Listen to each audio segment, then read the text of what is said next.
और आप जैसे कि बोल रहा था कि स्ट्रेस एक नॉर्मल है, पर मेरा क्लास टीचर जो बोले कि ड्यूरिंग एग्जाम स्ट्रेस भी ड्यूरिंग एग्जाम नॉर्मल बैठना जो एब नॉर्मल है, उसका एब नॉर्मल बैठना जो नॉर्मल है ड्यूरिंग एग्जाम, तो वही था। क्योंकि अभी तक हम लोगों ने रिस्पॉन्सिबिलिटी को डेमोन्स्ट्रेट नहीं किया, इसलिए जहाँ रिस्पॉन्सिबिलिटी होनी चाहिए और नहीं आ पाती, तो फिर वहां पे स्ट्रेस को नॉर्मल करके करना पड़ता है, क्योंकि काम तो होना है, सीरियसनेस तो होनी है। लेकिन अगर हम अपनी लाइफ के लिए सीरियस हैं, रिस्पॉन्सिबल हैं, तो कभी भी कोई स्ट्रेस को नॉर्मल कैटेगरी में नहीं काउंट करेगा। बिना स्ट्रेस के भी हम रिस्पॉन्सिबल हो सकते हैं। For all the students I would like to quote my own example. जब मैंने इंजीनियरिंग की पढ़ाई पढ़ी NIT से, मुझे हॉस्टल में जाके रहना था, हॉस्टल में रहती थी। तो मेरे फादर ने मुझे एक लाइन बोली थी जो मुझे अभी तक याद है, और मैं हमेशा स्टूडेंट्स के बीच में शेयर करती हूँ। उन्होंने कहा, बेटा ये 4 साल, क्योंकि he himself was an engineer and he too was a gold medalist at his time, university topper.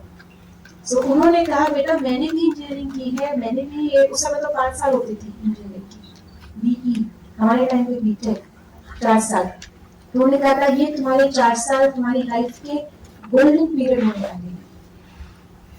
जितनी मस्ती इस एज में होती है उतनी और कभी नहीं होती, और जितनी मेहनत इस एज में कर लोगे वो भी कभी नहीं कर पाओगे। 4 साल की मौज मस्ती, सारी जिंदगी की मेहनत, और 4 साल की मेहनत, सारे जिंदगी की मौज। हम आपके साथ एज अ पेरेंट जब तक शरीर में है, जिंदा है, आपके साथ है, लेकिन उसके बाद बेटा आपकी लाइफ है, और जब तक हम हैं तब भी आपकी लाइफ आपकी है। मेहनत का कोई सब्स्टिट्यूट नहीं है, अभी डिसीजन आपका है। फिर मुझसे कभी नहीं पूछा पढ़ाई कैसी चल रही है, क्योंकि मुझे ये बात अंदर बैठ गई थी, रिस्पॉन्सिबिलिटी मेरी है, वो मेरा साथ कब तक देंगे। मेरे भाग्य को तो मेरे पेरेंट्स नहीं बदल सकते, मेरा भाग्य लिखने की कलम मेरे हाथ में है। और मैंने अपनी कॉलेज लाइफ में कोई ऐसी एक्स्ट्रा करिकुलर एक्टिविटी नहीं होगी जो मैंने छोड़ी होगी। फर्स्ट ईयर में I took part in all technical and cultural events. I am a dancer, I am an artist, and I'm an engineer.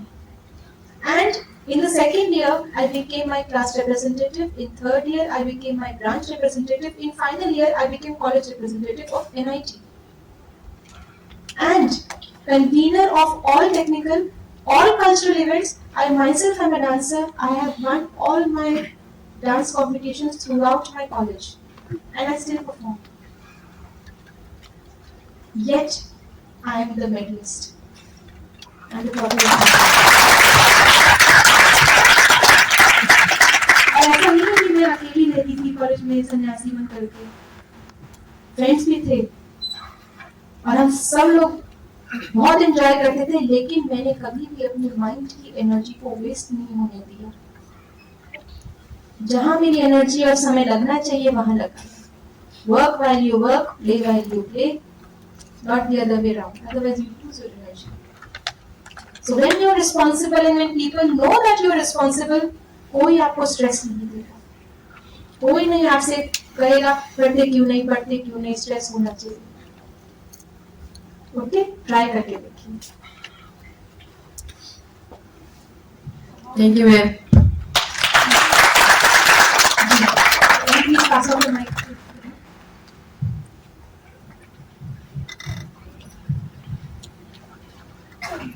Thank you. So you said that आप responsible खुद ही feel करना चाहिए, but in the room there are so many students, and as a parent, I'm a parent. I have 2 children, 2 boys. I'm a parent. I struggle with parenting. In the morning I was sending my boy to school, and सुबह तो होता ही है mom का stress, कि समझ में नहीं आता है बच्चों को, and I am someone who doesn't like to yell or shout, or I like to be soft because that is how I want to be treated. So but there are times when वो चिल्लाना पड़ जाता है। There are times कि जैसे कि my husband वो एक तरीके से संभालता है बच्चों, और मेरा तरीका एक अलग होता है कि आई स्पीक सॉफ्टली, आई से can you do this, can you do that, I think this is good, that is I believe in that kind of parenting. Now responsibility छोटे से लेके parenting is different and I feel कि बच्चों को तो पता ही नहीं चलता कि रिस्पॉन्सिबिलिटी लेना क्या होता है। And as I can say so many children here, बहुतों को पता भी नहीं चले कि रिस्पॉन्सिबिलिटी कैसा लेना होता है, क्या है मेरा responsibility, so I am somewhere in between. And आपने बोला you are already an achiever, we've heard you, you're here speaking to us, you're with the you're a Brahma Kumari, we all have remember you, but you are an achiever, आपने बहुत सारे क्या, how did you begin this journey and how can you not make yourself अपने आप को एक ordinary person बना के कैसे रख सकते हैं, so that यहाँ पे जितने बच्चे हैं समझे कि हम भी आपकी तरह बन सकते हैं। और रिस्पॉन्सिबिलिटी कैसे लिया जाए, किससे इंस्पिरेशन ड्रॉ किया जाए, और डिसिप्लिन कहाँ से, अगर फैमिली ही ऐसा है जहाँ पर डिसिप्लिन नहीं है तो कैसे डिसिप्लिन किया जाए। Thank you. So I will answer both ways, क्योंकि स्टूडेंट्स भी बैठे हैं यहाँ पे, पेरेंट्स भी बैठे हैं, तो स्टूडेंट्स की तरफ से भी मैं आंसर दूंगी और पेरेंट्स की तरफ से भी मैं आंसर दूंगी। सबसे पहली बात तो हम स्पिरिचुअलिटी में ये बिलीव करते हैं कि हम सभी फिजिकल बॉडीज नहीं है, आत्मा है, आत्मा जो कि अजर अमर अविनाशी है। The first word we use to define आत्मा, the spiritual energy, is अजर। जरा अवस्था is known as the old age of the body, और अजर मतलब जो कभी बूढ़ी नहीं होती, वो कभी बच्ची नहीं है। हो सकता है एक घर का कोई एक दिन का बच्चा कुछ दिन पहले उसी घर का सबसे बड़ा बुजुर्ग रहा हो। Do you believe in that? Yes. जिनको आज हम बच्चा कह रहे हैं, और आप सब भी बच्चे, मैं बच्चा हूँ, मुझे तो पता नहीं, is no excuse, because हम सारी mature souls हैं। It is just that किसी के बॉडी के इंस्ट्रूमेंट्स छोटे हैं, धीरे धीरे बढ़ रहे हैं, और किसी के इंस्ट्रूमेंट्स ऑलरेडी बढ़ चुके हैं। We are already in grown bodies, but the soul itself, मुझसे बहुत लोग पूछते थे, I mean आज से 15 साल पहले when I started this journey with Brahma Kumaris, people used to ask me कि इतनी छोटी उम्र में, and I used to say I'm already too late, I'm already too late। So ये चीजें, रिस्पॉन्सिबिलिटी की चीजें बड़े होकर के आप नहीं कर सकते, बिकॉज संस्कार आपके तभी डेवलप होते हैं जब आप छोटे बच्चे हैं। छोटेपन में जो चीजें याद कराई जाती हैं वो बड़े होकर के भी नहीं भूलते, और बड़े होकर के जो चीजें याद करनी पड़ती हैं उनको याद करने में कितना एफर्ट लगता है ये बड़ों से पूछिए। इसलिए छोटी एज में आपको, पहली बात तो आप अपने आप को छोटा मत समझिए, आप ऑलरेडी मैच्योर हैं। अगर आप अपने आप को छोटा समझ रहे हैं और रिस्पॉन्सिबिलिटी से बचना चाह रहे हैं, that is only an ignorance which will be clear one day anyways, but when you have that awareness, तब तक वो समय जा चुका होगा जो समय आपके लर्निंग का था। हर चीज सीखने का समय इस शरीर का बचपन होता है, क्योंकि उस समय पे आप बाकी रिस्पॉन्सिबिलिटीज जो बाद में आपके पास आएंगी उससे बचे हुए हैं। You only have your responsibility, but you still have responsibility. You still have responsibility. तो कभी भी अपने आप को ये नहीं सोचिए कि रिस्पॉन्सिबिलिटी उठाने की उम्र तो बाद में आएगी। वो अलग प्रकार की रिस्पॉन्सिबिलिटी होगी, लेकिन वो रिस्पॉन्सिबिलिटी भी आप उठा पाए, उसकी ट्रेनिंग अभी छोटी रिस्पॉन्सिबिलिटी से, अपनी रिस्पॉन्सिबिलिटी से आपको अभी से अपनी ट्रेनिंग लेनी पड़ेगी। अपनी वार्डरोब को कैसे सेट रखना है, अपनी टेबल को कैसे ठीक रखना है, अपने शेड्यूल को कैसे चलाना है, अपनी खाना कैसे खाना है, बचा हुआ खाना कहाँ रखना है, अपनी खाई हुई डिश को कहाँ रखना है, अपने शूज, सॉक्स, बैग को कहाँ रखना है। ये छोटी छोटी चीजें आपको उस बड़ी रिस्पॉन्सिबिलिटी की ट्रेनिंग दे रही है। अगर आप ट्रेनिंग को स्किप कर जाएंगे तो वो रिस्पॉन्सिबिलिटी में स्ट्रेस नहीं होगा तो क्या होगा, क्योंकि आपने ट्रेनिंग ही मिस कर दी। अगर कोई आर्मी ऑफिसर ट्रेनिंग ही ना ले और सीधा बॉर्डर पे डाल दिया जाए तो क्या होगा, शहीद होके ही आएगा। तो आप भी अगर अपने जीवन में ये छोटी छोटी जो चीजें हैं, ये ट्रेनिंग है रिस्पॉन्सिबिलिटी की, अगर ये ट्रेनिंग नहीं लेंगे तो जब वो रिस्पॉन्सिबिलिटी आएगी तो आप डेफिनेटली आप नहीं जीत पाएंगे, कहीं ना कहीं आप गिरेंगे, कहीं ना कहीं आप हारेंगे। दूसरी बात पेरेंट्स के लिए, हमको लगता है कि अगर हमने जोर से नहीं बोला तो ये प्यार से बोल रहे हैं, पोलाइटली बोल रहे हैं, एक तो बात बच्चे नहीं मान रहा, लेकिन अब बच्चा नहीं मान रहा तो धीरे धीरे करके हमारा टोन, हमारी वॉल्यूम सब बढ़ता रहता है। पहली बात तो हमेशा याद रखें, छोटे हो या बड़े, अगर हमारी बात में दम है तो हमारी आवाज में दम नहीं चाहिए, लेकिन अगर बात में दम नहीं है तो कहीं ना कहीं तो दम आएगा, फिर वो आवाज में आ जाता है। जैसे मैंने एग्जाम्पल दिया, मेरे फादर की उस बात में इतना दम था कि इतना प्यार से बोली हुई वो बात भी आज दिन तक मुझे याद है। आवाज में दम नहीं था, आज दिन तक कभी मैंने डांट नहीं सुनी मेरे फैमिली में, इससे ऊंची आवाज में मैंने किसी को बोलते, मैं तो माइक पे बोल रही हूँ, अगर बिना माइक के बोलूं, इससे ऊंची आवाज में मैंने किसी को अपने घर में बात करते ही नहीं सुना, क्योंकि तभी बोला जाता था जबकि उस बात में बहुत दम होता था। और अगर बात में दम है तो आवाज में दम नहीं चाहिए। और आज दिन तक भी, before dedicating myself to Brahma Kumaris, I was working for IBM.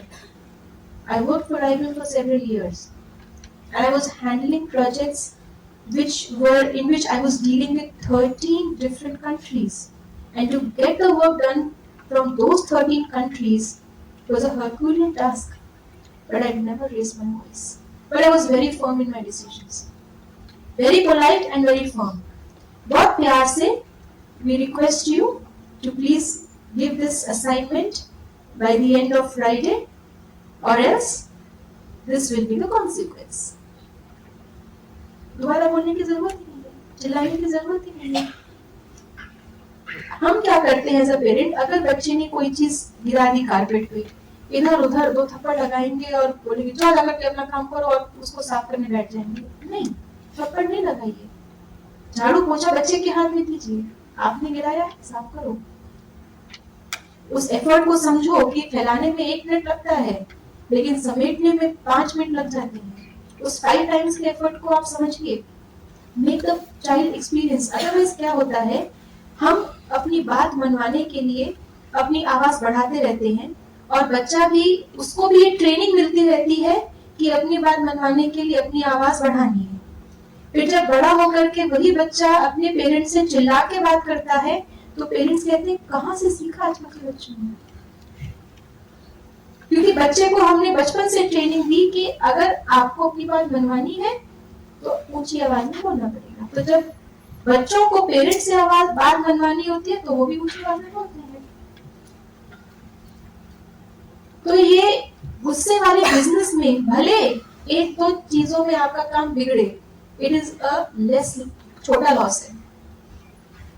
आगे चल करके ये संस्कार बच्चों में डल जाएगा, और फिर उसके बाद जो बड़ा लॉस होगा उससे आप बच जाएंगे। ये गुस्से का बिजनेस बहुत खतरनाक है। गुस्से का बिजनेस क्या है, गुस्सा करो काम लो, जितना गुस्सा करो उतना काम लो। फिर वो मोर्टीन और ऑलआउट की तरह ना, वो मच्छर जैसे रेजिस्टेंट हो जाते हैं, ऐसे बच्चे भी रेजिस्टेंट हो जाते हैं। फिर उतना ही काम करवाने के लिए डोज बढ़ाओ गुस्से का। तो यहाँ आप गुस्से का डोज बढ़ाते जा रहे हैं, उनको ट्रेनिंग गुस्से की मिलती जा रही है, और वो रेजिस्टेंट भी होते जा रहे हैं। अब उतना ही काम करवाने के लिए उतना ही गुस्सा इज नॉट सफिशिएंट, अब गुस्से का डोज बढ़ाना पड़ेगा, और यहाँ आप सारी शांति से खाली होते जाएंगे, और काम उतना ही होगा एंड ऑफ द डे। लेकिन when you are dealing with love and when you are inducing that responsibility in the other person, ये आपको करना है आप कीजिए, नहीं करना तो आज की आपकी ये activity cut.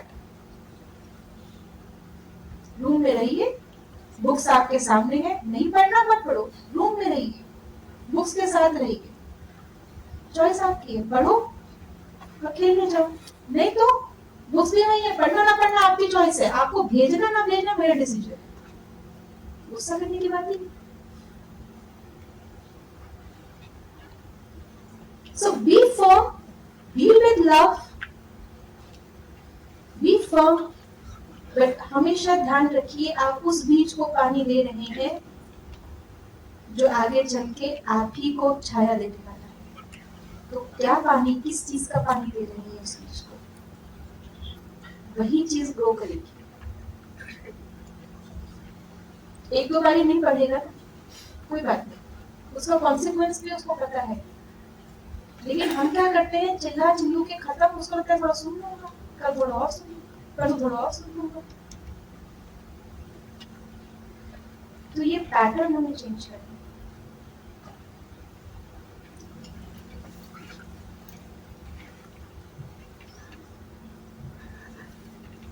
Did I answer your question? Try it out. Okay, anyone else?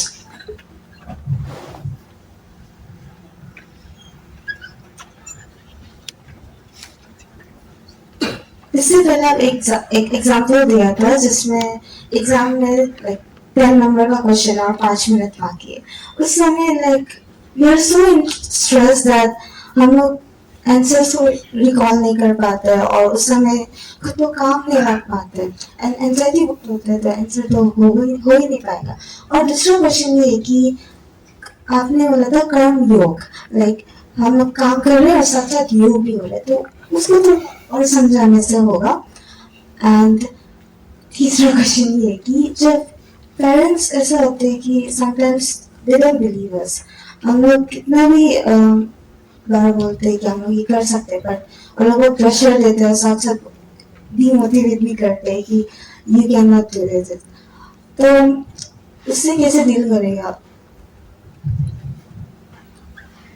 इन तीनों चीजों के प्रैक्टिकल एग्जांपल्स हैं मेरी लाइफ में and people concern to me. जो आपका पहला क्वेश्चन था कि 5 ही मिनट रह गए हैं, 10 मार्क्स का क्वेश्चन है, तो एंजाइटी आ जाती है। एंजाइटी इसलिए आ जाती है, कहाँ से आ जाती है? अंदर से आती है। तो अंदर वो एंजाइटी मैंने भरी है बहुत समय से, तो वो बिना मेरी परमिशन के जब चाहे तब आ जाती है। कोई बात नहीं, इसका मतलब अंदर है, उसको मुझे ठीक करना पड़ेगा। और वो एंजाइटी, जैसे मान लीजिए आपके घर में चूहा है, आपने चूहे के लिए ट्रैप बना के रखा है, तो जब वो चूहा बाहर निकलता है आप डरा धमका के उसको फिर से बिल में भेज देंगे या चुपचाप उसको ट्रैप में फंसने देंगे? क्या करेंगे? फंसने देंगे ना, ताकि उसको आप घर के बाहर जंगल में जाकर के या कहीं जाकर के आप उसको छोड़ के आए, राइट?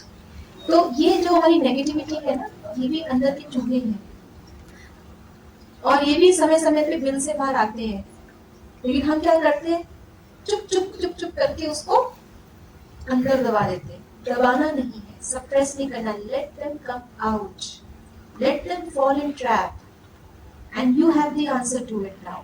मेडिटेशन, आप जब मेडिटेट करेंगे, मेडिटेशन इज अ ट्रैप जिसमें चूहे आके फंसेंगे, तो डरिएगा नहीं, डरिएगा नहीं, ठीक है? तो let me give another example. आप लोग सड़क पे चलते हैं, सड़क पे गड्ढे वगैरह आते हैं, बीच में आते हैं, अब सड़क पर से गड्ढों को निकालना है तो क्या करेंगे?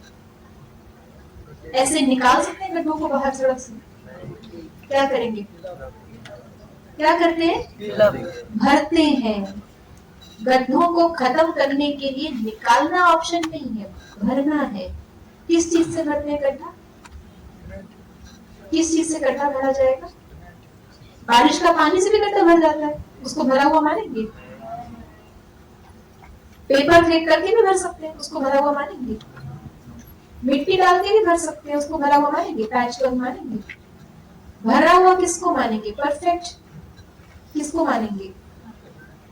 जिस चीज की सड़क बनी है उसी चीज को जब गड्ढे में भरा जाए तो वो उसको भरा हुआ मानेंगे। ऐसे ही हमारी पर्सनालिटी में जो ये नेगेटिविटीज है, फॉर एग्जांपल एंजाइटी, ये हमारे कुछ वैल्यूज के इरोड होने पर जो हमारी पर्सनालिटी की रोड पे गड्ढा आ गया। गड्ढा कैसे बनता है?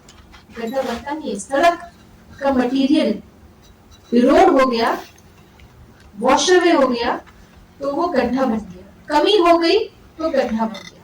तो हमारी वैल्यू सिस्टम हमारी शांति, हमारी नॉलेज, कॉन्फिडेंस, शक्ति जब ये अंदर की खत्म हो गई या कम हो गई तो गड्ढा बन गया एंजाइटी का, गड्ढा बन गया फियर का, गड्ढा बन गया टेंशन का।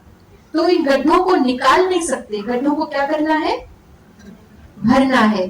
जिस चीज के इरोजन से ये गड्ढा बना था वही चीज भरनी है। क्या भरनी है? शांति, कॉन्फिडेंस, शक्ति।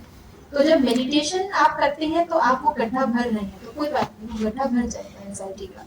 फिर वार्निंग बेल बजेगी अगर 5 मिनट की, तो आपको एंजाइटी नहीं आएगी, कॉन्फिडेंस आएगा, yes I am on time. 5 minute और इस एग्जामिनेशन हॉल में and I will be flying with good marks. आपका उसी ट्रिगर के लिए रिस्पॉन्स चेंज हो जाएगा। ठीक है। दूसरा आपका क्वेश्चन था कर्म योग। सो कर्म योग क्या है? कर्म करते हुए mentally you are connected with your own higher value self. कर्म करते हुए you are connected with the supreme. वहां से आपको एनर्जी मिल रही है जिसको आप यहाँ कर्म में लगा रही हैं। This needs a little bit of deeper understanding. इसके लिए हम आपको ब्रह्मा कुमारी के सेंटर्स पर इनवाइट करते हैं। आप आकर के कर्म को भी समझिए, योग को भी समझिए, तो कर्म योग क्या है वो अपने आप समझ में आ जाएगा। और तीसरा आपका क्वेश्चन था कि जब आपके ऊपर कोई कॉन्फिडेंस नहीं रखता, ट्रस्ट नहीं करता, तो आपका मोटिवेशन डाउन होता है। लोग ऐसा कहेंगे। ऐसा मेरी फैमिली में एग्जांपल है। जैसे मैंने बताया, मैं बचपन से I have been a bright student and involved in many things. मेरी यंगर सिस्टर है, वो भी ब्राइट स्टूडेंट थी, इतनी नहीं जितनी मैं जिस क्लास से पास आउट होके निकलती थी, मेरे पीछे वो उस क्लास में एंटर करती थी। तो सारे टीचर्स को पता होता था कि ये विधात्री की सिस्टर है। और क्योंकि मैं वहां से बहुत अच्छे रिपोर्ट से बाहर निकलती थी, तो मेरी सिस्टर के लिए एक्सपेक्टेशंस और ज्यादा हो जाती थी कि ये उसकी सिस्टर है, ये भी वैसी ही होगी। लेकिन वो उससे थोड़ा 19 थी, मैं अगर थोड़ा 21 थी तो वो थोड़ा 19 थी। बहुत डिफरेंस नहीं था, लेकिन वो एक्सपेक्टेशंस डिफरेंस बहुत क्रिएट कर देते थे। और हर बार मेरे पास, जहां मैं क्लास में थी वहां भी आती थी कंप्लेन, पेरेंट्स के पास भी आती थी कंप्लेन, और वो खुद इतना परेशान थी, दीदी आप इतने अच्छे क्यों हो, मतलब पढ़ाई में इतना क्यों, थोड़ा कम मार्क्स लेके आओ ना, मेरे लिए इजी होगा। छोटा बच्चा, अभी वी वर, बस 1.5 साल का गैप है, so we were very good friends अभी भी। लेकिन उसको कभी भी मैंने या फैमिली ने ये फील नहीं होने दिया। मेरे तो ये तक बोलते थे टीचर्स कभी कभी उसको, अपनी दीदी से कुछ सीख, इतना पढ़ती है उसको चश्मा आ गया, जबकि ऐसा है था नहीं, चश्मा आया था because of some other reason. लेकिन उसको ये तक बोलते थे, लेकिन उसको डिमोटिवेट नहीं होने दिया और हमेशा उसके साथ रहे। तो कोई ना कोई आपके आसपास भी ऐसा होगा जो आपको हमेशा मोटिवेट करता होगा, और वो भी कभी डिमोटिवेट नहीं हुई। She is not even 5 feet. She is 4 feet 11 inches. और मैं NIT में इलेक्ट्रॉनिक्स ब्रांच में थी, वो NIT में मैकेनिकल ब्रांच में, क्योंकि उस समय इलेक्ट्रॉनिक्स वाज टॉप ब्रांच, उसको टॉप ब्रांच नहीं मिली, so she had to go for other branches. तो मैंने सजेस्ट किया था कि मैकेनिकल बहुत अच्छी है, मैकेनिकल ले लो, तो she took mechanical. Among 90 boys, she was the only girl. Boys who were 5 feet 10 inch, 5 feet 11 inch, 6 feet 2 inch tall. She was 4 feet 11 inch. और उसके प्रोफेसर्स और सारे क्लासमेट्स उसको बोलते थे, क्या सोच के मैकेनिकल लिया, हथौड़ा उठा पाएगी, यूजलेस लीविंग। लेकिन self conviction, she is triple gold medalist, the first lady gold medalist of NIT. Not one, triple gold medalist. सारे प्रैक्टिकल एग्जाम्स में, कार्पेंट्री, स्मिथी, वेल्डिंग, हर एक में she used to be the first one to complete with an A1 grade. In all her vivas, all her practicals, all her theories, triple gold medalist. And even now she is excellent in her work profile, and she meditates regularly. Never lose confidence on herself. दुनिया वाले, मैंने कहा ना, कुछ तो लोग कहेंगे, गाइए, आप खड़े होके गाइए, बाकी सब आपका साथ देंगे। जिनका क्वेश्चन था खड़े होके गाइए, बाकी सब साथ देंगे। ओके? कुछ तो लोग कहेंगे, लोगों का काम है कहना, लोगों का काम है कहना, छोड़ो बेकार की बातों को, छोड़ो बेकार की बातों को, हर हाल में खुश है रहना। हर हाल में खुश रहना। ठीक है? तो आज जो आपको बिलीव नहीं कर रहे हैं, कल वही लोग करेंगे। आप अपने ऊपर कॉन्फिडेंस मत छोड़िए।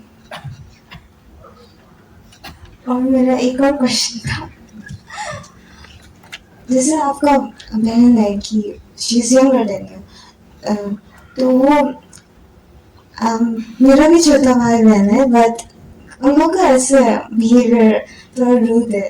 लाइक हम कभी भी रिस्पॉन्सिबल होकर हम लोग को गाइड करने की कोशिश करते हैं, बट उन लोग बहुत रूडली रिप्लाई करते हैं। हम कितना बार भी समझाएगा और नहीं समझते, तो उन लोग बहुत डिसरेस्पेक्टफुल है। तो how can I deal with it? देखिए, रूडनेस क्या है?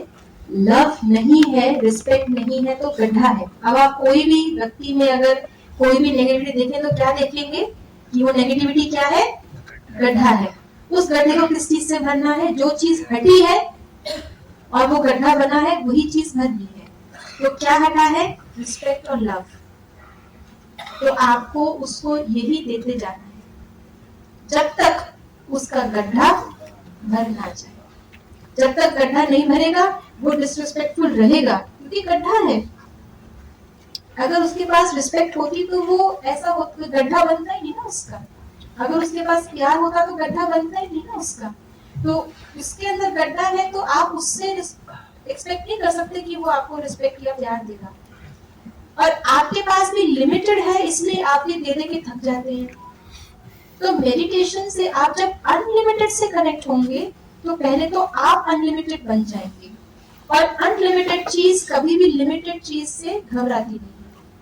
तो जब आपको अनलिमिटेड रिस्पेक्ट और लव मिलेगा ऑलमाइटी का, आप पूरी दुनिया के गड्ढे भर सकते हैं। इतना आपके पास आ जाएगा। अगर ये ग्लास आधा है और मैं इस आधे या एक ग्लास है और मैं इस एक ग्लास को बोलूं कि सबकी प्यास बुझानी है, तो ये ग्लास क्या बोलेगा? रहम करो मुझ पर, मैं एक ही ग्लास हूँ, इतने लोग हैं। लेकिन अगर मैं इस ग्लास को नल के नीचे रख दूं और नल को ऑन कर दूं तो क्या हाल होगा इस हॉल का? और नल को ऑन छोड़ दूं, क्या हाल होगा इस हॉल का? पानी भर भर के ओवरफ्लो हो कर पूरा कारपेट, पूरा कमरा, हर जगह पानी ही पानी कर दे। तो आप जब अनलिमिटेड सोर्स से कनेक्टेड है और नल चालू ही है, तो आप इतना ओवरफ्लो करेंगे कि आप सारी दुनिया के गड्ढे भर सकते हैं। आपको अपना यूज करना ही नहीं है, आपको उसका यूज करना है। ओके?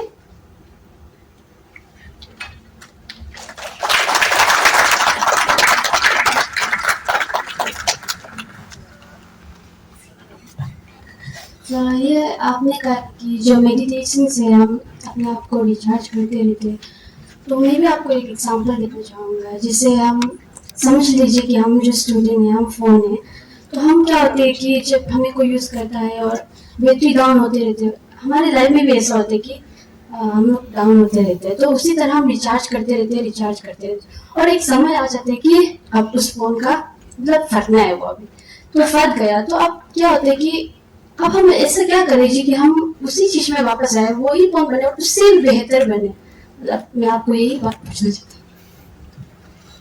आप वो फोन नहीं है जो किसी दिन मैन्युफैक्चर हुआ था और एक दिन आउट ऑफ डेट हो जाएगा या फट जाएगा।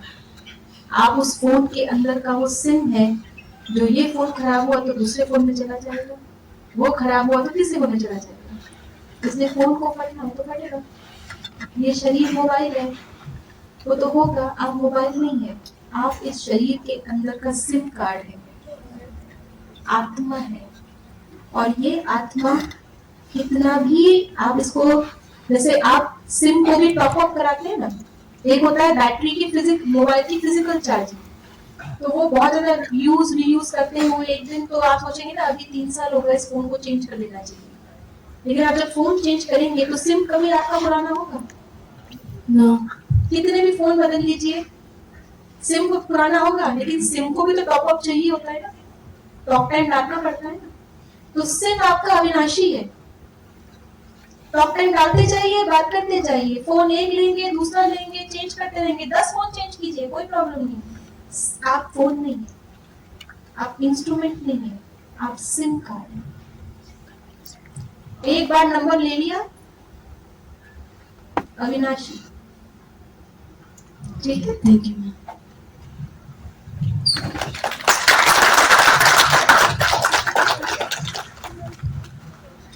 Good afternoon, each and everyone. Respected ma'am, thank you for a long way from the Goa, and respected all the legislators present here, and my fellow colleagues.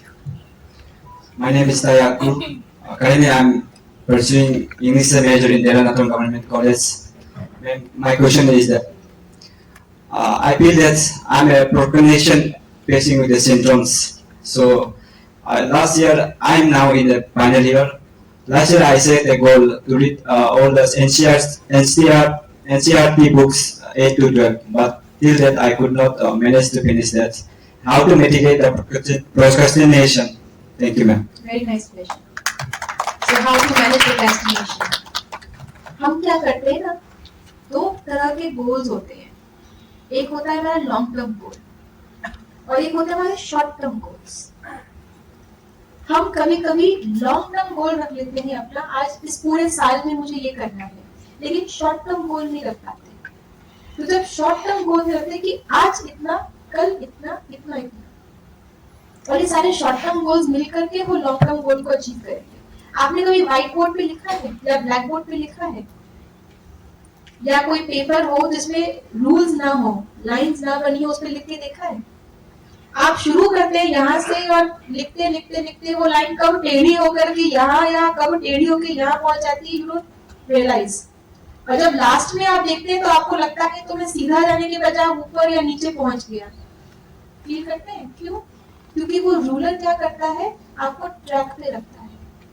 तो जब भी आप अपने लिए कोई बड़ा डिसीजन ले, कोई बड़ा एम रखे, हमेशा उस एम तक पहुंचने के लिए एक शॉर्ट टर्म रूलर बना दीजिए जो आपको हर कदम पर ट्रैक पे रखे। अगर आपने सिर्फ शॉर्ट टर्म गोल्स बनाए हैं, लॉन्ग टर्म गोल नहीं बनाया, तो भी खतरा है। जैसे आप लिखते हैं ना लाइन से, तो शॉर्ट टर्म एक एक शब्द लिख रहे हैं, लेकिन लॉन्ग टर्म यहाँ पहुंचना था, यहाँ और यहाँ नहीं, वो नहीं बनाया, तो भी खतरा है। सिर्फ लॉन्ग टर्म रखा तो लगता है एक साल पड़ा है, आज नहीं हुआ कल कर लेंगे, कल नहीं हुआ परसों कर लेंगे, लेकिन आज के दिन का टारगेट मैंने अचीव नहीं किया। वो बात अंदर रियलाइज होनी चाहिए, और ये तब होगी जब आप उस लॉन्ग टर्म गोल को शॉर्ट टर्म गोल में लिंक करें। So for things that you are really serious, long term goal के साथ साथ हर रोज का शॉर्ट टर्म गोल रखिए, डायरी बनाइए, track your record, do not let time become your teacher, be your own teacher, because time भी teacher अच्छा बनता है, पर उसका तरीका क्या है, टाइम पहले एग्जाम लेगा, फिर उस एग्जाम में आपके आंसर के हिसाब से आपको सिखाएगा।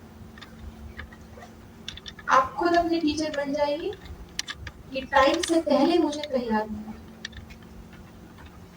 तो प्रोक्रेस्टिनेशन अगर हमारी प्रॉब्लम है तो उसका सॉल्यूशन है maintain short term goals and track your own progress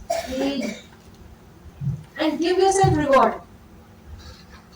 अगर आज का मैंने अपना गोल अचीव किया तो कल मैं ये खाऊंगा अपनी फेवरेट चीज या ये खेलूंगा। अगर आज अचीव नहीं किया, कल sports compensate. Be a little bit firm with yourself, strict with yourself. आप नहीं बनेंगे तो दूसरा बन जाएगा, कोई ना कोई तो बनेगा, कोई नहीं बनेगा तो समय बन जाएगा। तो इससे अच्छा है, सबसे इजी ऑप्शन, आप खुद ही अपनी डिस्ट्रिक्ट बन जाइए, खुद ही अपने टीचर बन जाइए। नहीं हो पाता अगर शॉर्ट टर्म गोल अचीव, कोई ना कोई अपनी चीजों को कट कीजिए, सैक्रिफाइस कीजिए, और अगर अचीव कर पाते हैं, reward yourself so that you gain a high respect in your own eyes. ठीक है, try this.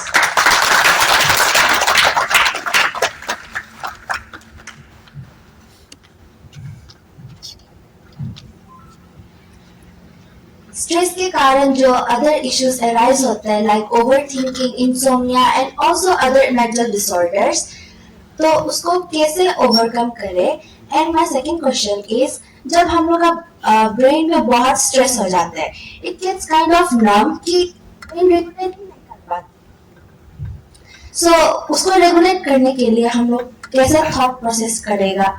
एंड जैसे कि कुछ क्रिटिकल सिचुएशन हो गया, उसमें कैसे कोप अप करेगा. So that's my question.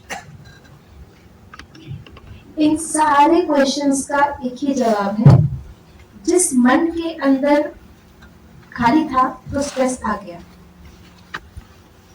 Constructive thinking नहीं थी तो ओवर थिंकिंग आ गई. इस मन को ही हमें ट्रेन करना है. मैं सिट डाउन. इस मन को ही हमें एंगेज करना है अच्छी चीजों में. When you are thinking about something good, the speed of your thoughts is naturally low. आपने कभी अनुभव किया होगा, बहुत अच्छी ड्रिजलिंग हो रही है, शाम का समय है, छुट्टी है, आप बालकनी में बैठ करके है ना, बस सिंपल बस मजा ले रहे हैं, नजारे देख रहे हैं. कितने थॉट्स आते हैं आपके मन में? बहुत कम. And you are so light. अगर आपने 5 मिनट इस दृश्य को देखा और 1 या 2 थॉट्स ही रहे, लेकिन अभी इन 5 मिनट में आप कुछ नेगेटिव थिंकिंग कीजिए, कितने थॉट्स आ जाएंगे? कितने थॉट्स आ जाएंगे? तो पॉजिटिव थिंकिंग की स्पीड हमेशा फ्रीक्वेंसी ना, quality of thoughts is good, quantity of thoughts is less. Where quality of thoughts is not good, quality कम है, क्वांटिटी बढ़ जाती है. ये दोनों चीजें हमेशा बैलेंस में चलती है, ऑपोजिट में चलती है. तो आप जब मेडिटेट करते हैं, आपके थॉट्स की क्वालिटी कैसी हो जाएगी? हाई. तो क्वांटिटी कैसी हो जाएगी? तो over thinking rule out, stress rule out, insomnia अगर है तो ठीक हो जाएगा. क्यों नहीं सो पाते? स्लीप की भी कभी दोबारा मिलने का मौका आएगा तो आपको स्लीप मैनेजमेंट के ऊपर सेशन करेंगे. Sleep is also an art. Sleeping is an art, क्योंकि आपका स्लीप आपकी ब्रेन से कनेक्टेड है. आपके ब्रेन की 4 वेव्स होती हैं, alpha, beta, theta and delta, gamma and delta. आपका ब्रेन हम जब सोते हैं ना, तो हमारी बीटा से अल्फा, अल्फा से गामा, गामा से फिर डेल्टा स्टेज तक आती है, तब साउंड स्लीप आती है. और अगर बीटा वेव हमारी क्या होती है? Most active state of mind. हम लेट तो गए, लेकिन लेटते लेटते हमारे मन में स्ट्रेस के संकल्प चल रहे हैं. मतलब हम लेटे हैं, बॉडी ब्रेन को सिग्नल दे रही है कि मैं लेटी हुई हूँ तो मुझे सोना है, लेकिन ब्रेन एंगेज है ओवरथिंकिंग में, बीटा वेव्स में. तो वो बीटा से अल्फा आ ही नहीं पा रहा. लेटे लेटे पूरी रात निकल गई, लेकिन नींद ही नहीं है. तो सोने से पहले अगर आप अपने ब्रेन को गामा और डेल्टा में ले आएंगे, और फिर इसको हम कहते हैं मेडिटेशन एट बेड. सोने से पहले अगर आप 5 मिनट मेडिटेट करके सोने जाएंगे, तो आपको जो ब्रेन को मेहनत करनी पड़ती है अपने आप को डेल्टा स्टेज में लाने की, वो आपने मेडिटेशन से 5 मिनट में अचीव कर लिया. अब आप लेटेंगे, आपको 2 मिनट में नींद आ जाएगी. तो ये सारी चीजों का एक ही सोल्यूशन है, positive thinking, meditation.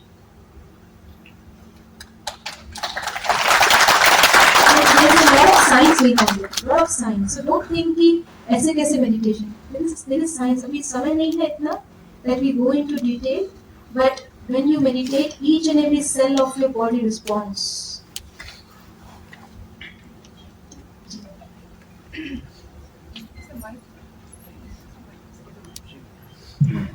So, as you have said that meditation makes ourselves stronger. So, लेकिन फिर meditation के लिए consistency चाहिए होता है. So, my question is how to be consistent on meditation? So for anything you need consistency. अगर आपको body का भी वेट लूज करना है, तो एक दिन एक्सरसाइज किया, 4 दिन नहीं किया तो नहीं होगा. To achieve anything, you need consistency. ऐसे ही overthinking, negative thinking is an overweight syndrome of the mind. So, जैसे बॉडी को एक्सरसाइज रेगुलर चाहिए, balance diet, nutritious diet regular चाहिए. एक दिन न्यूट्रिशियस खाया, 4 दिन जंक खाया, तो एक दिन न्यूट्रिशियस का क्या होगा? No effect. ऐसे ही माइंड की भी डाइट, एक्सरसाइज एंड रेस्ट, ये तीनों चीजें मेडिटेशन है.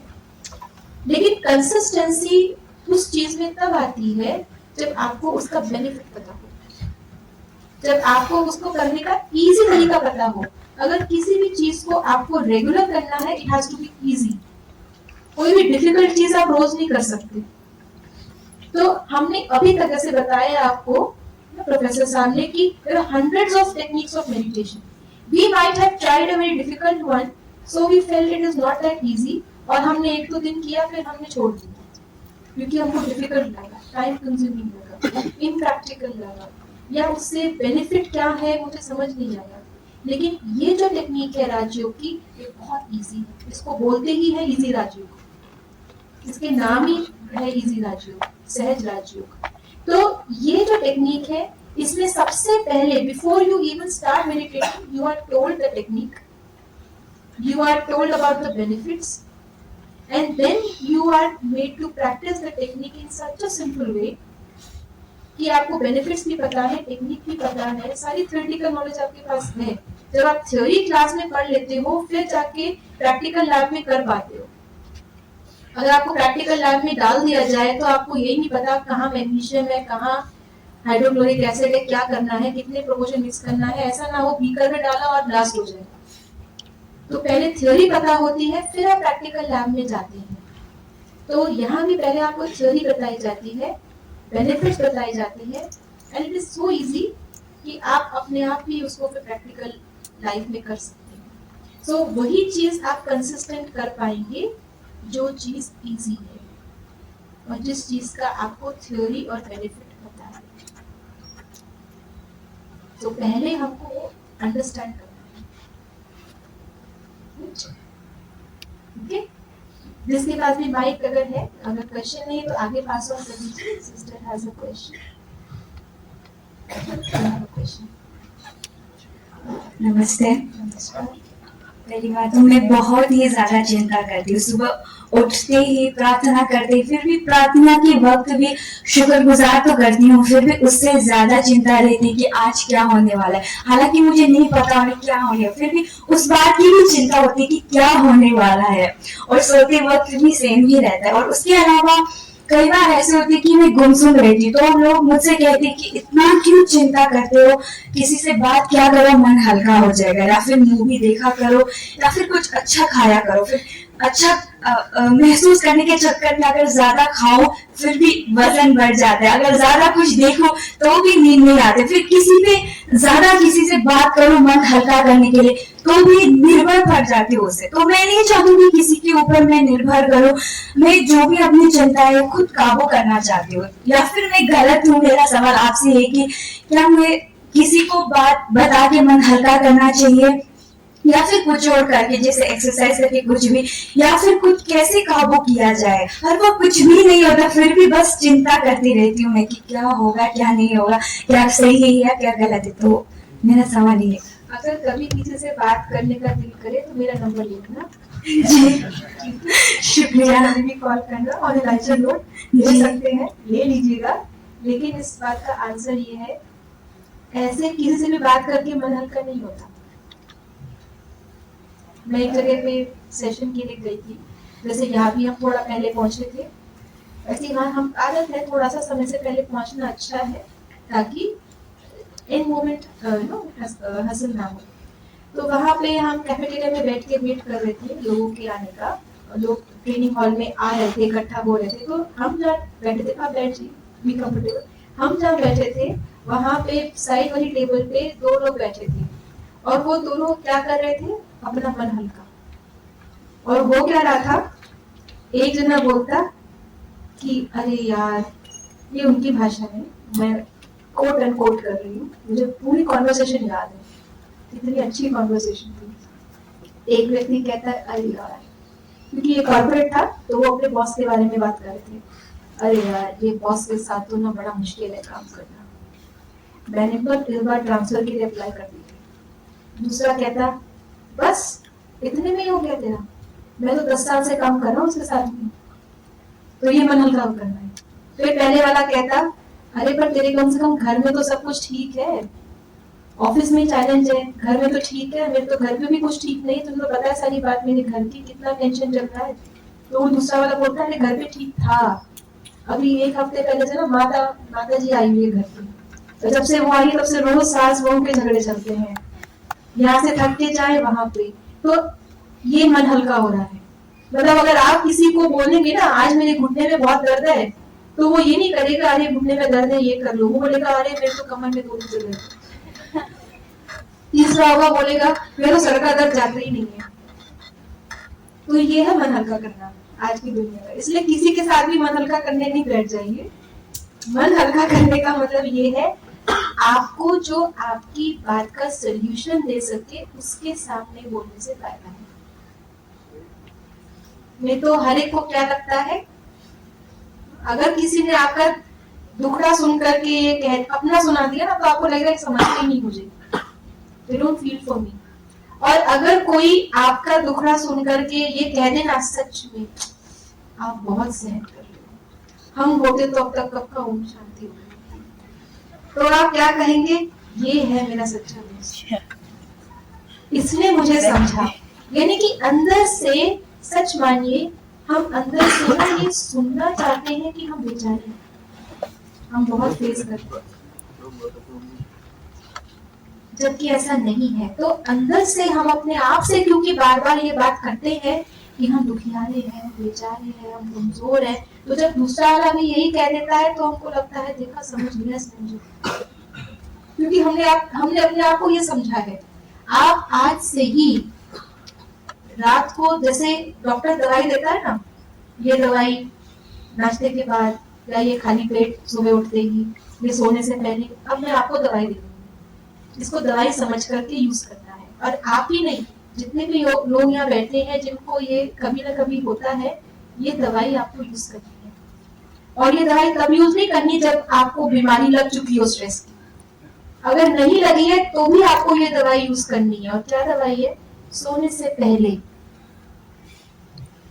पहले कम से कम 5 मिनट बेड पर लेटने से पहले बैठ करके अपने आप को बोलना है मैं बहुत पीसफुल हूँ, गॉड इज विद मी, मेरा हर काम बहुत इजीली हो जाएगा, मेरे अच्छे कर्म मेरे साथ है, मेरी वैल्यूज मेरे साथ है, मेरी फैमिली मेरे साथ है, गॉड मेरे साथ है।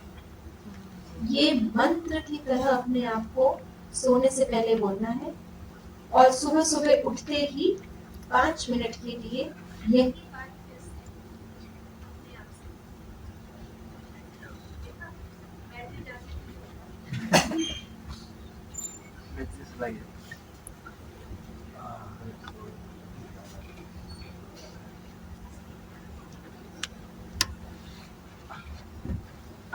देखा बैटरी जाती है तो ऐसा होता है, इसलिए अपनी बैटरी कभी कम नहीं होने देना। ये दवाई रात को सोने से पहले, और इसका असर आपने आज दवाई खाई तो कल एकदम से नहीं हो जाएगा। ये दवाई आप हफ्ते भर खाएंगे, हफ्ते भर लेंगे तो जाकर के आपको 1 हफ्ते बाद इसका असर दिखाई देना शुरू होगा। अगर आप 10 बातों में टेंशन करते थे तो 9 बातों में टेंशन होगा बस। फिर और 1 हफ्ता दवाई लेंगे, 8 बातों में टेंशन होगा। ऐसे धीरे धीरे होते होते होते होते एक दिन ऐसा आएगा, कुछ भी हो जाए संसार में आपको कभी टेंशन नहीं होगा। मैं अपना बताऊं, मैं इतना टेंशन लेती थी, मेरे कॉलेज की बात है, first year of my college था, और किसी बात में मेरे कुछ डॉक्यूमेंट्स मुझे हॉस्टल में नहीं मिल रहे थे जहां मैंने रखे थे, तो मुझे टेंशन हो गई क्योंकि उसके आधार पे बहुत इंपॉर्टेंट एक चीज थी जो मुझे अप्लाई करनी थी, मेरे को डॉक्यूमेंट्स नहीं मिल रहे थे। इतना टेंशन, मैंने रोना शुरू किया लिटरली, और मेरा रोना बचपन से ही प्ले बटन है, स्टॉप बटन नहीं है। मुझे जब मैं 1-1.5 साल की थी तब तक कोई सोल्यूशन नहीं था मेरे को चुप कराने का। पेरेंट्स वो कंफ्यूज, ये रोती क्यों है और ये चुप कैसे होगी। तो डॉक्टर ने कह दिया था अगर ये इतना रोएगी, इसके हार्ट पे, 1 साल की थी मैं, इसके हार्ट पे आ जाएगा असर, इसका हार्ट कमजोर हो जाएगा पूरी जिंदगी के लिए, तो चुप कैसे कराए। ना किसी खिलौने से चुप हो, ना किसी की गोदी में जाके, ना कुछ खिला के चुप हो। डॉक्टर ने स्लीपिंग ड्रॉप्स दी थी बच्चों वाली, कि कुछ इलाज नहीं है, इसको पानी में पिला के सो जाएगी तो चुप हो जाएगी। ये सोल्यूशन था, चुप होने का कोई सोल्यूशन ही नहीं था। तो कॉलेज में तक जब रोती थी तो इतना रोती थी, तो डॉक्यूमेंट्स ना मिलने के कारण इतनी टेंशन, रोते रोते रोते रोते आई फेंटेड। मेरे सारे जो फ्रेंड्स थे, रूममेट्स थे, सबने उठाया, ग्लूकोज घोल घोल के पिलाया। ग्लूकोज पी के एनर्जी आई, उठी, फिर रोना शुरू। जितनी एनर्जी आई थी फिर रो रो के गवा दी, फिर फेंट, फिर ग्लूकोज पिला के उठाया, फिर रोना शुरू, फिर फेंट। 1 घंटा ये ड्रामा चला। इतना टेंशन में मेरे फ्रेंड्स आ गए कि मैं घर पे फोन किया कि आंटी इसको क्या हो गया। उन्होंने बोला ये नॉर्मल है। उनको कोई टेंशन नहीं होती, अच्छा ये तो होता है इसके साथ में। आप सोचिए कितना टेंशन लेने वाली मैं थी, और आज मैं यहाँ पे स्ट्रेस मैनेजमेंट का सेशन दे रही हूँ। ये परिवर्तन कैसे आया? ये परिवर्तन क्योंकि मुझे अपने बारे में वो पता ही नहीं था, जो पता होने से मेरे अंदर स्ट्रेंथ आए। जब मैंने ये बात जानी, इसको प्रैक्टिस किया और इसके रिजल्ट्स देखे, तो आज कितनी भी बड़ी चीज हो जाती है, सिचुएशंस तो आएंगी, लेकिन कितना भी बड़ा सिचुएशन हो जाती है, टेंशन नहीं होती। तो ये दवाई सुबह और शाम लेना, और अगर किसी से बात करने का दिल करे तो मेरा नंबर रखना, ठीक है? Okay. Too many questions from my side. I feel very responsible as there are so many children here. And as I said, I'm a biological mother to 2, but I have nieces and nephews, so I'm an active parent to at least 10 children. So there are concerns from my side. So I want to take this opportunity, Vidatri ji, कि सबसे बड़ा question आज के date पे as a parent बोलो या as a जो यहाँ पे जितने स्टूडेंट्स हैं, ये यूसेज ऑफ मोबाइल का है। And we are always on the other side, you know, कि हम ये चाहते, my boy went to सैनिक स्कूल, मतलब ही passed। जब कोई पूछता है हमको कि आपका बेटा सैनिक स्कूल गया, पढ़ाई कैसा, अच्छा चल रहा है, the only thing I say is mobile से दूर रहा और अपना फिजिकल एक्सरसाइज में he can concentrate on his body, he was little, you know, on the higher side. So that I feel was the most important thing. Otherwise, I believe in my child कि सब अच्छा है, उसका पढ़ाई सब ठीक हो जाएगा अगर उनका जो सही वे में, मतलब body and mind जो है सही में होगा. So it is the same case with all these children. इन लोगों का भी अपना रहता है कि after pandemic मोबाइल का इतना ज़्यादा यूज हुआ. So what would be your advice in maybe 3 points so that यहाँ पे जितने children हैं, they quickly understand कि okay, हमको ऐसा करना है, that they absorb what you say, you know, mobile usage. के parents बोलते हैं मत करो, and then children are like, अरे कैसे नहीं, and then they get into social media, they get it. We can't stop the future generation how it is functioning, right? So the middle way, how do you कैसे inculcate करें discipline या जो? This is the question बच्चों के लिए, especially the future of our country, the entire world, you know. For that, I would like to ask for at least 3 points to ऐसे points या ऐसे आप बोले कि यहाँ में जितने बच्चे हैं, they get it on their mind, you know. That is my question. Advice. Thank you. सबसे पहली बात तो ये कि आप मोबाइल को यूज नहीं करते, एक्चुअली मोबाइल यूजेस में। आज की डेट में जितना हम मोबाइल को यूज कर रहे हैं, उससे ज्यादा मोबाइल हमें यूज कर रहा है, हमें पता नहीं चलता। We are being used. We are being used, and the platform through which we are being used is our mobile and all the digital gadgets. You are very soft targets. You are very soft targets of information infiltration. you are very soft targets of influencing. इसलिए ये नहीं समझिएगा कि मुझे mobile को use करना है, मेरे बिना मोबाइल का क्या होगा। एक साइकोलॉजिकल सिंड्रोम है, आई एम श्योर आपने नहीं सुना होगा, this is called lizard syndrome. सुना है किसी ने? लिजर्ड सिंड्रोम पता है क्या होता है? Just imagine that a lizard is crawling on the ceiling, ceiling पर उल्टी लटकी हुई है और वो उल्टा सीलिंग पे चल रही है। वो क्या सोच रही होगी चलते चलते? हाँ जी, क्या सोच रही होगी? क्या सोच, इमेजिन कीजिए छिपकली उल्टा लटकी हुई है सीलिंग पर और उल्टा मतलब सीलिंग पे चल रही है, तो वो उल्टी है, तो उसको क्या क्या सोच रही होगी वो लिजर्ड? हाँ जी, मैं नीचे गिर ना जाऊं? नहीं, सब उल्टे हैं। नहीं, लिजर्ड सिंड्रोम सेज, वो लिजर्ड ये सोच, अगर वो लिजर्ड ये सोचे कि अगर मैं हट गई तो सीलिंग गिर जाएगी, मेरे कारण सीलिंग अटकी हुई है, ये सारे के नीचे के लोग बचे हुए हैं क्योंकि मैंने सीलिंग को पकड़ा हुआ है। This is lizard syndrome. और हमें यही लगता है अगर मैंने ये मैसेज अभी नहीं देखा तो पता नहीं उसकी लाइफ में क्या हो जाएगा, अगर मैंने ये फोन कॉल नहीं उठाया तो पता नहीं अनर्थ हो जाएगा, अगर मैंने ये ईमेल नहीं देखा तो पता नहीं देश लुट जाएगा। This is lizard syndrome. आप अगर 1 घंटा मोबाइल नहीं देखेंगे, अगर किसी को बहुत अर्जेंट है वो फोन करिए, कोई अर्जेंट काम मैसेजेस पे नहीं होते, और हमारा सारा समय क्या खाता है? तुम बजता रहेगा, एक के बाद एक मैसेज, और अच्छा अब क्या मैसेज आया, जैसे अभी अर्जेंट है देखना।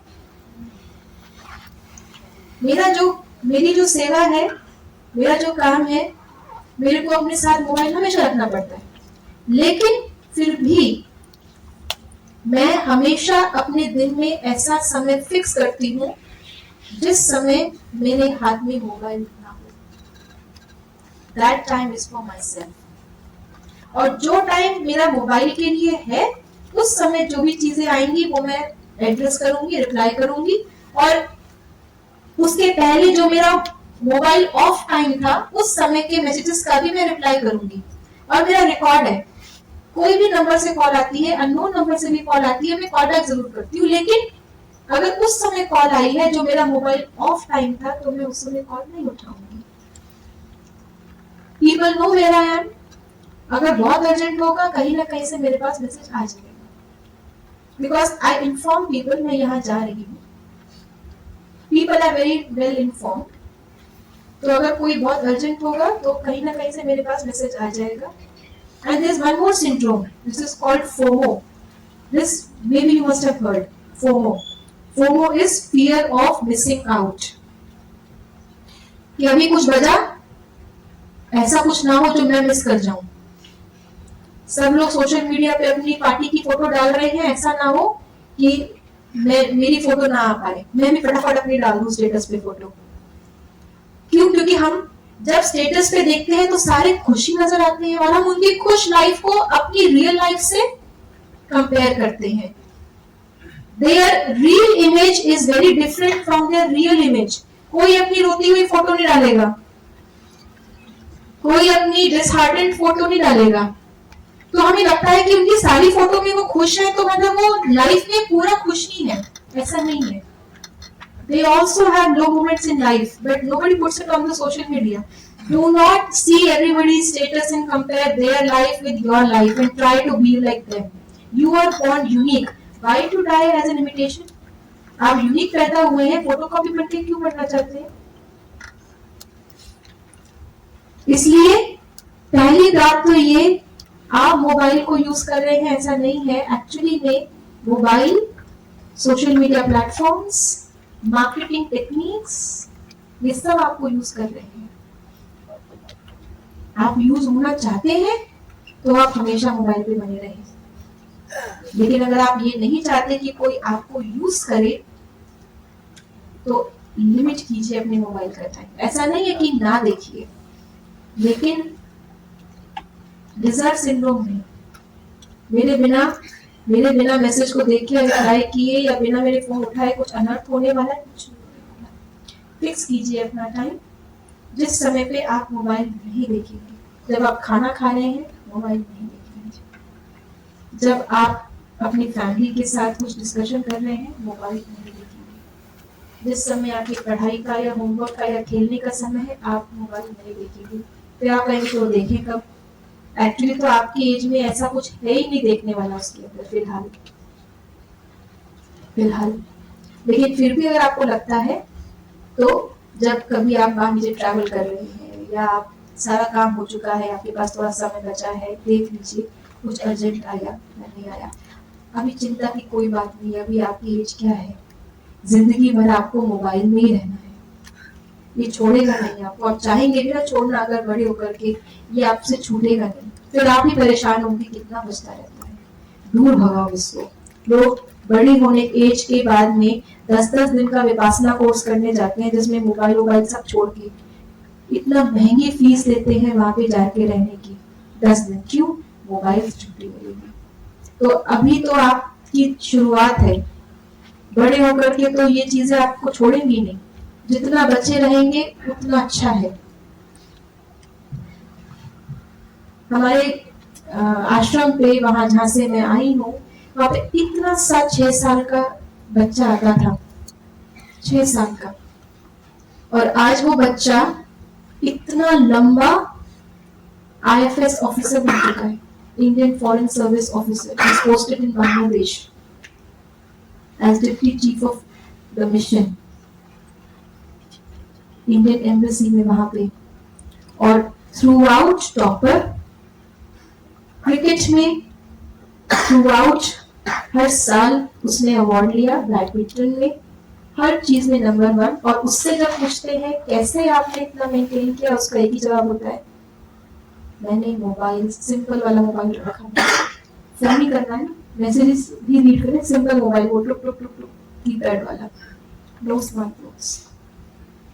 कहते हैं मैं इतना स्मार्ट नहीं हूँ जो मैं स्मार्टफोन यूज करूँ,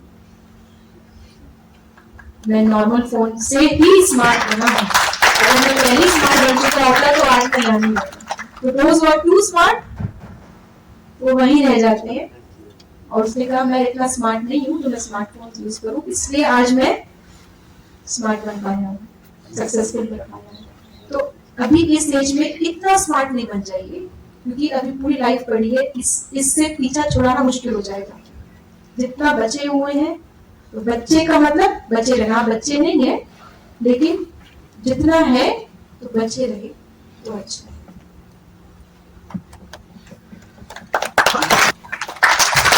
आगे बहुत अच्छा इंटरेक्शन हुआ है और बहुत समय हो गया है, तो अगर आपको कोई भी, ये तो discussion I think so never ending हो सकता है, लेकिन हम उम्मीद करते हैं बहुत जल्द दोबारा आपसे मिलेंगे। और हम तो यही कहना चाहेंगे कि ऐसे प्रोग्राम्स यहाँ पे फ्रीक्वेंटली होते रहें, ताकि हम सबको अपनी लाइफ के अलग अलग पहलुओं के बारे में और ज्यादा क्लैरिटी मिल सके। और बहुत सारे और लोग हैं जो अपने एक्सपीरियंस लेकर के आपके सामने आ सकते हैं। सभी से बहुत कुछ हमें अपनी लाइफ में क्लैरिटी सीखने को मिलेगा। So with this note, I really thank each one of you for being such a lovely audience and also for interacting and opening out and being participative throughout. इस realize ही नहीं हुआ कि कब 2 घंटे हो गए हैं। So thank you very much. Om Shanti.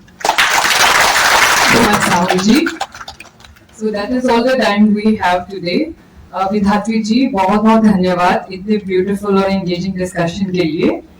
On behalf of APLA, Arunachal Pradesh Legislative Assembly, we convey deep regards to you. Also, our sincere thanks to Honorable Speaker APLA and our women legislators. Also, a heartfelt thanks to respected Secretary APLA and respected Additional Secretary APLA as well. And also to our dear audiences, thank you all for making this event so successful. So with that, our session has come to a close. I would like to take this opportunity to wish you all a happy Pink Constitution Day 2023. If time is money, then today you have spent millions for us. Thank you very much again.